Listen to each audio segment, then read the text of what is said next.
Hey guys, so you have seen the design and schematics of the Pixel 6 series, the center punch hole and a bar shape camera module, and now we have the specifications including battery size, display rate and CPU performance, and this all is gonna cause problems for OnePlus. So yeah, the main reason buyers were picking OnePlus over Google was the Pixel 1 to Pixel 5 had some huge flaws.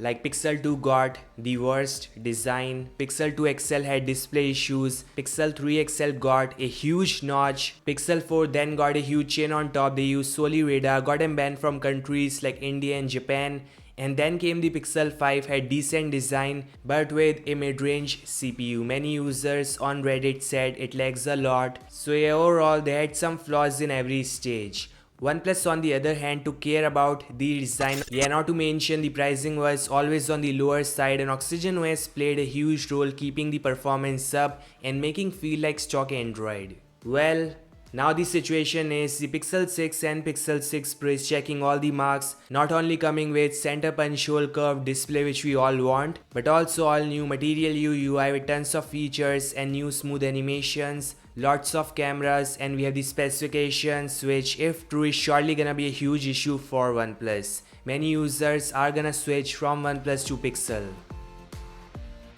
So Maxwine back in a podcast dropped some huge leaks on the specifications. So he says both the Pixel 6 and Pixel 6 Pro are coming with 120Hz display. The standard 6 is stuck at 1080p and the 6 Pro gets 1440p resolution, which is nice. Yeah, 120Hz is surely gonna affect the battery life. So Google is implementing a 4500 mAh battery on Pixel 6 and 5000 mAh massive size on the Pixel 6 Pro.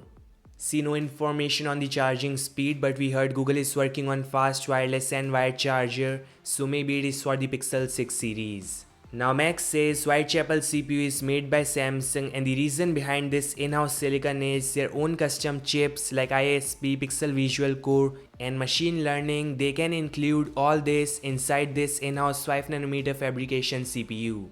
Okay, so about the performance, he says it's in between Snapdragon 888 and Snapdragon 865 5G CPU. This in terms of CPU and not GPU. They'll of course use Mali GPU, so I won't say it will perform as good as Adreno, but will get the job done.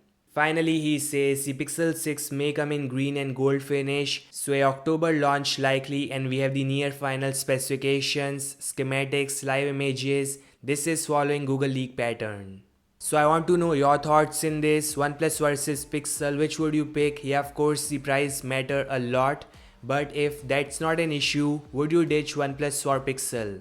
Comment down, like, subscribe, and I'll meet you guys in the next one. Peace out.